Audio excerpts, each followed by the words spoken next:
মাছ গলায় আটকে গিয়ে মৃত্যু হলো এক যুবকের, চাঞ্চল্য এলাকায়। কই মাছ গলায় আটকে গিয়ে মৃত্যু হলো বছর 22-এর আজিজুর মোল্লার। বাড়ি দক্ষিণ 24 পরগনা জেলায় জয়নগর থানার অন্তর্গত তিলপি গ্রামে। স্থানীয় পরিবার সূত্রে খবর, আজিজুর পেশায় দর্জি। দুপুরে পুকুরে গিয়ে মাছ ধরতে গেছিল। তৎক্ষণাৎ একটা কই মাছ প্রথমে ধরে সেটা মুখেই রেখেছিল। আরেকটা মাছ ধরতে গিয়ে সেই কই মাছ গলায় ঢুকে যায়। তখনই যন্ত্রণায় কাতরাতে থাকে আজিজুল। তড়িঘড়ি স্থানীয় বাসিন্দারা জানতে পারলে তাকে বারুইপুর মহকুমার হাসপাতালে নিয়ে আসে, আর সেখানে তার চিকিৎসাও শুরু হয়। কিন্তু শেষ রক্ষা হয়নি আজিজুলের, হাসপাতালেই তার মৃত্যু হয়। বারুইপুর থানার পুলিশ মৃতদেহটি উদ্ধার করে ময়নাতদন্তের জন্য পাঠিয়েছে।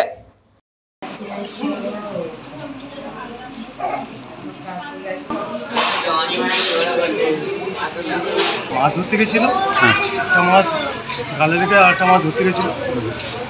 ধরতে গেলে ওই মাছটা গালে চলে যায়, হসপিটালে।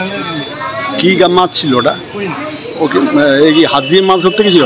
বাবলু প্রামাণিকের রিপোর্ট, নিউজ বঙ্গ টাইম।